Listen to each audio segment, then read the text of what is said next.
Neil Sean, a royal expert, said that the Duke and Duchess of Sussex are keeping their diaries free for the invitation of Her Majesty's Platinum Jubilee celebration, which is known to kick-start within 6 weeks' time from New Year's Eve.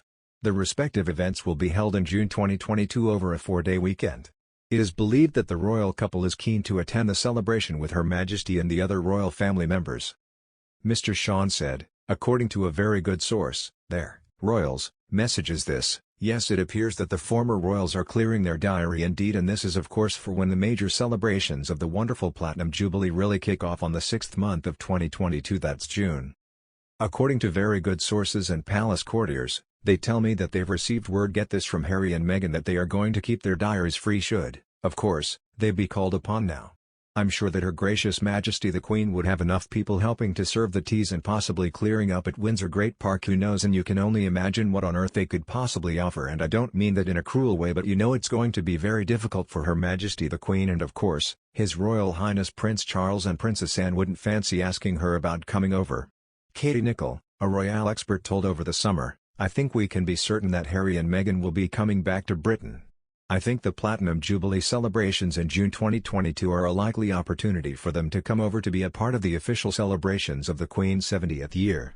In a documentary marking the Queen's 90th video, Prince Harry said, I still view her more as the Queen than my grandmother. It gets hammered into, not hammered into you, but you have this huge amount of respect for your boss, and I always view her as my boss.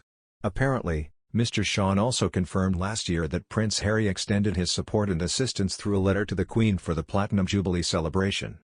Mr. Sean said, Prince Harry has some yearnings to return, yes, but in fact some beyond just yearnings. According to a good source, Prince Harry basically decided that he wanted to offer his assistance. This could mean a solo return. As we all know, Her Glorious Majesty, the Queen, recently suffered some slight ill health, all back and up and running, but of course, she's got a big year next year with her Platinum Jubilee and there's going to be a lot of demands on her. I don't really know how they're going to get around that, because so many people will truly want to see her up and down this wonderful country of ours, the United Kingdom, Scotland, Ireland, and Wales. He further added, they'd love it if she could even make some trips outside the United Kingdom. Can't see it myself, I'm seeing a lot of pre-recorded videos and big screens and stuff like that. But this is where it got interesting, because according to the very good source, Prince Harry has expressively written to Her Majesty the Queen offering his services in any way that he can if there's anything he can do to alleviate the problem of any pressure that she may be under. Very good move. Another news, Camilla, Duchess of Cornwall, will become Queen when Prince Charles takes the throne, according to one royal expert. The Duchess has been given the highest honor for her services to the monarchy, fueling speculation that Her Majesty may yet back Camilla to be Queen when Charles takes the throne. Camilla married Charles in 2005 and since that year has officially supported the Queen through her own public works and engagements.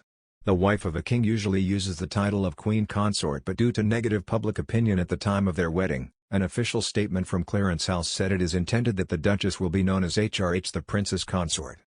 But royal historian and author Hugo Vickers says Camilla's new title as Royal Lady of the Most Noble Order of the Garter clears the way for the Duchess to become Queen and signals how highly respected she is by the monarch. He told, it comes at the beginning of what will be the Queen's Platinum Jubilee year, binding together the inner circle of the royal family after 12 months of turbulence, controversy and deep personal loss. But, more than that, it paves the way for the Duchess to become not only Queen by right when Prince Charles succeeds to the throne, but Queen by name. That is surely what will now happen.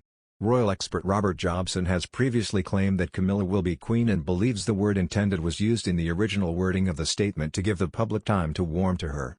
In his book Charles at 70, Thoughts, Hopes and Dreams, Mr. Jobson writes, the critical word in this statement, of course, was intended. What Clarence House was doing was buying time for a hostile public to warm to Camilla. Prince Charles, however, has always intended her to become his Queen Consort. According to an inside source, he'd already decided that before their wedding.